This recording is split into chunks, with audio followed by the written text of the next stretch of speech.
بسم اللہ الرحمن الرحیم۔ السلام علیکم پیارے دوستوں، دنیا کی تاریخ میں بہت سے ایسے بادشاہ اور فرعون گزرے ہیں جن کو ان کی بادشاہت اور دولت کے نشے نے مغرور بنا دیا اور وہ گھمنڈ میں آ کر خدائی کا دعویٰ کر بیٹھے۔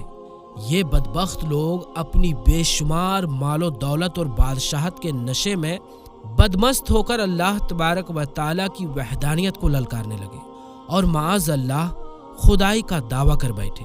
اس کے باوجود بھی اللہ تبارک و تعالیٰ نے ان کی طرف بے شمار انبیاء اکرام کو بھیجا اور ان کو سیدھے راستے کی طرف بلایا، لیکن یہ بدبخت لوگ اپنی سرکشی اور ضد پر اڑے رہے اور اللہ تبارک و تعالیٰ کی وحدانیت کا انکار کرتے رہے۔ پھر جب یہ لوگ سمجھانے کے لائق نہ رہے تو اللہ تبارک و تعالیٰ نے ان بدبخت لوگوں کو عبرت کا نشان بنایا اور ان لوگوں کو تباہ و برباد کر کے رکھ دیا اور ان لوگوں کے نام و نشان کو صفائے ہستی سے مٹا دیا۔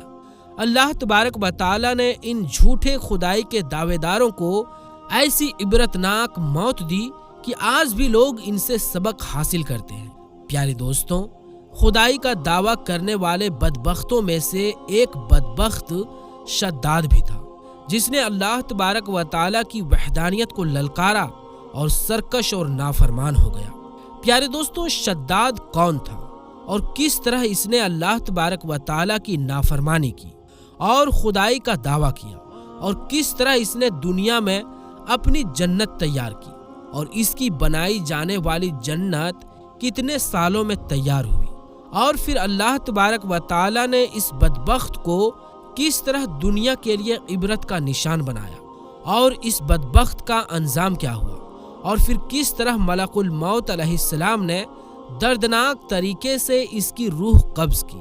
پیارے دوستوں، ان تمام تر سوالات کے جوابات قرآن و حدیث کی روشنی میں آج کی اس ویڈیو میں ہم آپ کو بتائیں گے، لہٰذا ہماری آپ سے یہ گزارش ہے کہ ہماری اس ویڈیو کو آخر تک ضرور دیکھیے گا۔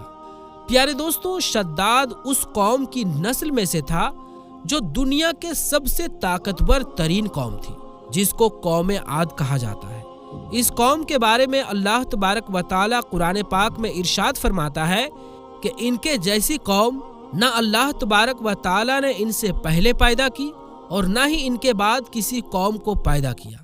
قوم عاد احقاف کے اندر آباد تھی۔ احقاف ایسی جگہ تھی جہاں ریت کے بہت ہی بلند و بالا اور اونچے اونچے ٹیلے تھے۔ احقاف کا یہ علاقہ یمن اور عمان کے بیچ بکھرا ہوا تھا۔ اس علاقے کے اندر قوم عاد 8,500 سال پہلے آباد تھی۔ اس قوم پر اللہ تبارک و تعالیٰ کا یہ خاص کرم تھا کہ اللہ تبارک و تعالیٰ نے اس قوم کو دنیا کی سب سے طاقتور ترین قوم بنایا تھا۔ اس کے ساتھ ساتھ اللہ تبارک و تعالیٰ نے اس قوم کو ہرے بھرے باغ باغیچے اور بہت زیادہ کھیت عطا فرمائے تھے۔ اس قوم کے پاس بے شمار جانور تھے اور پینے کے لیے میٹھا پانی تھا۔ اس کے علاوہ بھی اللہ تبارک و تعالیٰ نے اس قوم کو بے شمار نعمتوں سے نوازا تھا۔ چنانچہ اس قدر مال و دولت اور نعمتیں ملنے کی وجہ سے یہ قوم بھٹک گئی اور اللہ تبارک و تعالیٰ کی نافرمان قوم بن گئی اور یہ دشمن ہو گئے۔ ان کی ہدایت کے لیے، یعنی ان لوگوں کو سیدھا راستہ بتانے کے لیے، اللہ تبارک و تعالیٰ نے حضرت ہود علیہ السلام کو ان کی طرف بھیجا۔ حضرت ہود علیہ السلام اس قوم کو اللہ تبارک و تعالیٰ کے حکم سے تبلیغ کرنے لگے اور اللہ تبارک و تعالیٰ کی وحدانیت کی طرف بلانے لگے، لیکن یہ قوم اپنے کفر و شرک سے باز نہ آئی اور حضرت ہود علیہ السلام کا مذاق اڑانے لگی۔ شداد، جو کہ اسی قوم کی نسل میں سے تھا، وہ اس قوم کا بادشاہ تھا اور یہ 2 بھائی تھے۔ روایات میں آتا ہے کہ ایک کا نام شداد تھا اور ایک کا نام شدید تھا۔ شدید پہلے بادشاہ بنا اور اس کا انتقال ہو گیا۔ اس کے انتقال ہو جانے کے بعد شداد نے حکومت سنبھالی اور اس طرح یہ دنیا کی سب سے طاقتور قوم عاد کا بادشاہ بن گیا۔ پیارے دوستو، شداد ایک بہت ہی بڑے سلطنت کا بادشاہ تھا۔ شداد کی یہ بادشاہت یمن سے لے کر عراق تک اور کچھ روایات کے مطابق ایران تک پھیلی ہوئی تھی۔ شداد نے اپنی طاقت کے زور پر بڑے بڑے بادشاہوں کو اپنے انڈر کر لیا تھا، چنانچہ اس بدبخت کو حضرت ہود علیہ السلام نے سمجھانے کی بہت کوشش کی، لیکن اس کا دل بھی بند تھا۔ چنانچہ جب حضرت ہود علیہ السلام نے شداد کو اللہ تبارک و تعالیٰ کی وحدانیت کی طرف بلایا اور ایک خدا کی عبادت کرنے کا حکم دیا، تو اس وقت شداد اور حضرت ہود علیہ السلام کے بیچ ایک زبردست بحث ہوا، جس کے نتیجے میں شداد نے حضرت ہود علیہ السلام سے پوچھا کہ اگر میں اللہ تبارک و تعالیٰ پر ایمان لے آؤں تو مجھے کیا حاصل ہوگا، یعنی مجھے کیا ملے گا؟ تو اس وقت حضرت ہود علیہ السلام نے شداد سے فرمایا کہ تم پر جنت حلال ہو جائے گی۔ جنت کا نام سنتے ہی شداد حضرت ہود علیہ السلام سے پوچھنے لگا کہ یہ جنت کیا ہے؟ تو حضرت ہود علیہ السلام نے شداد کو جنت کا نقشہ بتایا اور جنت کی نعمتوں کے بارے میں شداد کو بتایا۔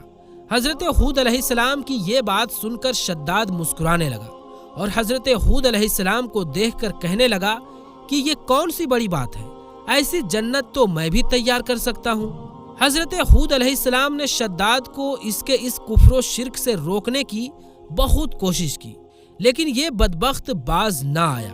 چنانچہ اس وقت شداد نے اپنی سلطنت کے بہت بڑے بڑے کاریگروں کو جمع کیا اور احقاف میں ارم کے جگہ پر 20 کوس لمبی اور چوڑی جنت بنانے کا کام شروع کروا دیا۔ چنانچہ شداد کی تیار ہونے والی اس جنت میں سونے اور چاندی کی اینٹیں لگائی گئی اور جواہرات بھی لٹکائے گئے۔ اس بدبخت شداد نے اپنی اس بنائی جانے والی جنت میں شہد، دودھ اور پانی کی نہریں بھی جاری کر دی اور دنیا جہان کے خوبصورت پیڑ پودے اور پھول بھی لگوا دیے اور اس جنت کو طرح طرح کے جواہرات سے سجا دیا۔ قوم عاد چونکہ پہلے ہی اونچے اونچے پہاڑوں کو تراش کر محلات بنانے کے اندر ماہر تھی اور شداد کی سلطنت میں تو یہ فن بہت فیمس تھا، چنانچہ ریت کے ان اونچے اونچے ٹیلوں پر بہت بڑے بڑے اور اونچے اونچے کھمبے کھڑے کر دیے گئے اور ان اونچے اونچے کھمبوں پر بڑی بڑی سونے اور چاندی کی عمارتیں بنا دی گئی۔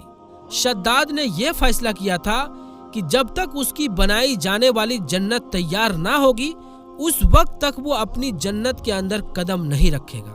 چنانچہ شداد کے حکم کے مطابق جنت تیار ہونے لگی اور شداد اپنے محل کے اندر بے صبری کے ساتھ جنت کا کام پورا ہونے کا انتظار کرنے لگا۔ شداد کی اس جنت کی تیار ہونے میں 12 سال لگے۔ 12 سال کے اندر جب یہ جنت پوری ہو گئی اور اس کو طرح طرح کے ہیرے جواہرات سے سجا دیا گیا اور طرح طرح کی خوبصورتی سے سجا دیا گیا، تو اس وقت شداد کو اس کی جنت کے تیار ہونے کا پیغام پہنچا دیا گیا۔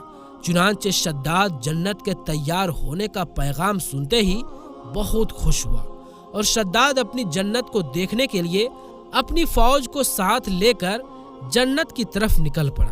چنانچہ شداد ابھی جنت کے دروازے پر پہنچا ہی تھا کہ اس نے اپنے سامنے ایک شخص کو کھڑا دیکھا۔ شداد اس شخص کو دیکھتے ہی پہچان گیا اور اپنے ساتھیوں سے کہنے لگا کہ یہ شخص مجھے جنت میں داخل نہیں ہونے دے گا۔ تو اس وقت شداد کے ساتھیوں نے شداد سے پوچھا کہ یہ شخص کون ہے اور یہ جنت میں کیوں نہیں داخل ہونے دے گا؟ تو اس وقت شداد نے اپنے ساتھیوں سے کہا کہ یہ ملک الموت علیہ السلام ہے جو کہ میری روح قبض کرنے کے لیے آئے ہیں اور یہ مجھے جنت میں داخل نہیں ہونے دیں گے۔ اس وقت شداد بدبخت ملک الموت علیہ السلام سے عرض کرنے لگا کہ مجھے صرف اپنی جنت میں قدم رکھنے کی مہلت دے دی جائے، لیکن اللہ تبارک و تعالیٰ کی طرف سے بھیجے گئے ان فرشتوں نے جواب دیا کہ مجھے اللہ تبارک و تعالیٰ کی طرف سے حکم ہے کہ میں تجھے تمہاری جنت کے اندر قدم نہ رکھنے دوں۔ شداد ملک الموت علیہ السلام کے سامنے بہت رویا اور گڑ گڑایا، لیکن ملک الموت علیہ السلام نے اللہ تبارک و تعالیٰ کے حکم کو مانتے ہوئے شداد کی روح قبض کر لی۔ چنانچہ شداد کی موت کے بعد حضرت جبرائیل علیہ السلام نے ایک زوردار چیخ ماری اور شداد کی بنائی ہوئی ساری جنت زمین کے اندر دھنس گئی اور غائب ہو گئی۔ شداد کی اس عبرتناک موت کے بعد حضرت ہود علیہ السلام نے قوم عاد کو 12 مرتبہ سمجھایا، لیکن قوم عاد باز نہ آئی۔ حالانکہ شداد کا یہ انجام قوم عاد کے لیے کافی تھا، لیکن جب انسان کی عقل پر غرور کا پردہ ہوتا ہے تو چاہے شداد ہو یا شدید، اس کو کسی کام کا انجام دکھائی نہیں دیتا۔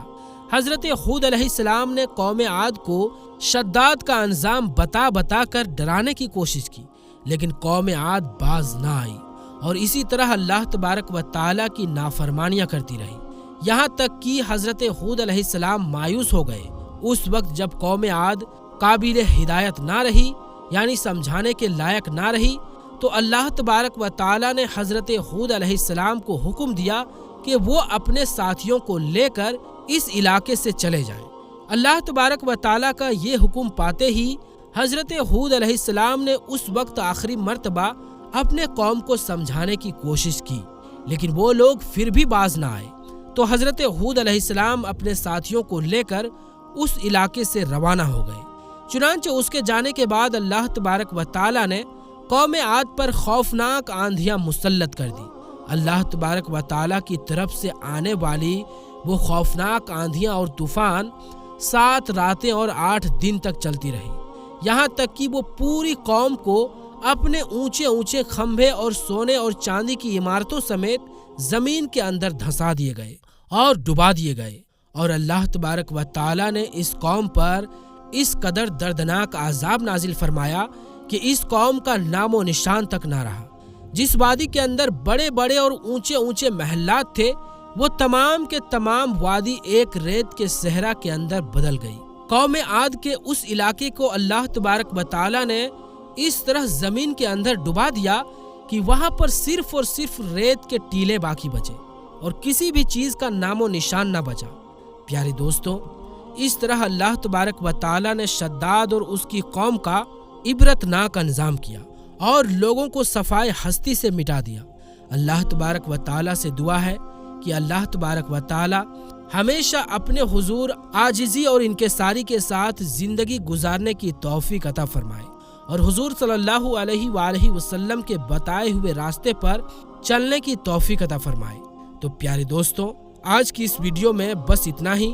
اگر یہ ویڈیو آپ کو پسند آئی ہو، اگر یہ ویڈیو آپ کو اچھی لگی ہو، تو اس ویڈیو کو لائک کریں اور اس ویڈیو کو اپنے دوستوں رشتہ داروں میں زیادہ سے زیادہ شیئر بھی کر دیں۔ اور اگر آپ نے ابھی تک ہمارے یوٹیوب چینل عالمی جنکشن کو سبسکرائب نہیں کیا ہے تو جلد سے جلد سبسکرائب کر لیں اور بیل آئیکن پر کلک کر کے آل کو سلیکٹ کر لیں۔